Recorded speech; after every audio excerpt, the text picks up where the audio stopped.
دوستو آج ہم آپ کو ایک ایسے ملک کے بارے میں بتانے والے ہیں جس کی خوبصورتی دنیا میں دوسرے نمبر پر ہے اور اس ملک کا شمار خوشحالی کے معاملے میں ٹاپ 5 میں کیا جاتا ہے۔ ایک ایسا ملک جہاں لڑکے اور لڑکی کا کھلے عام نہانا عام بات ہے، ایک ایسا ملک جس کی کرنسی کا نام کرونا ہے۔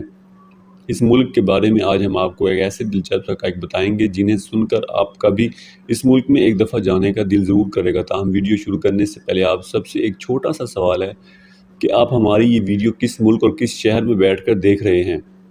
کمنٹ باکس میں اپنے شہر کا نام ضرور ٹائپ کیجیے گا۔ دوستو اس پورے ملک کی آبادی محض 30 لاکھ لوگوں پر مشتمل ہے، جو کہ پاکستان کے کسی بھی ایک بڑے شہر کی ٹوٹل آبادی سے بھی کم ہے۔ دوستو اس ملک میں آپ کو ایک بھی جنگل دیکھنے کو نہیں ملے گا، لیکن اس کے باوجود اس کی خوبصورتی بہت شاندار ہے۔ جس طرح ہر ملک کے لوگ اپنے نام کے پیچھے سر نیم لگاتے ہیں، جیسا کہ ہمارے ملک میں راجہ، چودھری، ملک اور شیخ وغیرہ، لیکن آئس لینڈ میں سر نیم ہوتا ہی نہیں۔ دوستو اس ملک کو آتش فشاؤں کا ملک بھی کہا جاتا ہے، کیونکہ یہاں 4 سالوں میں ایک دفعہ آتش فشاں ضرور پڑتا ہے۔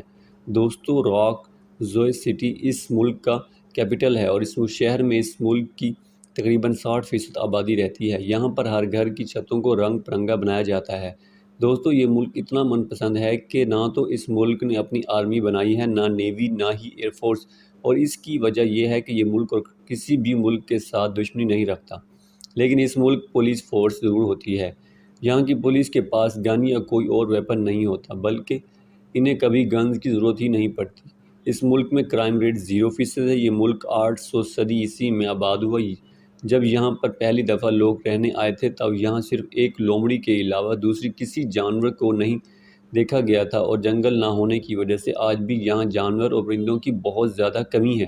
دوستو آئس لینڈ ایک میوزیم ہے جس کا نام آئس لینڈ فیلس میوزیم ہے۔ اس میوزیم میں انسانی اعضاء کے ساتھ 1000 جانوروں کے اعضاء رکھے ہوئے ہیں، جنہیں دوسرے ممالک کے ٹورسٹ دیکھنے بھی آتے ہیں۔ دوستو یہ دنیا کا واحد ایسا ملک ہے جہاں آج بھی ریلوے یعنی ٹرین کی سہولت موجود نہیں۔ اس ملک میں کسی بھی مرد عورت کا کھلے عام نہانا عام بات ہے، اور ایسا کرنے کے باوجود یہاں کی عورتیں اور لڑکیاں خود کو محسوس کرتی ہیں۔ اس ملک میں سال کے کچھ مہینے بہت زیادہ برفباری بھی ہوتی ہے، اور اس برفباری کی وجہ سے یہاں سردی حد سے زیادہ ہوتی ہے۔ دوستو 15ویں صدی میں یہ آئس لینڈ بہت غریب ملک تھا، لیکن آج کے وقت یہ ملک بہت تیزی سے ترقی کر رہا ہے۔ اس ملک میں آپ جا کر کم پیسوں میں مزے کر سکتے ہیں۔ اس ملک کی کرنسی کو کرونا کہا جاتا ہے، اور یہ کرونا پاکستانی روپے میں تقریباً 2 سے 3 روپے بنتے ہیں۔ دوستو اگر آپ کو ویل مچھلی دیکھنے کا شوق ہے تو اس ملک کے سمندر میں مارچ یا اکتوبر کے درمیان آپ چونٹی سے لے کر بڑی سائز کی ویل مچھلی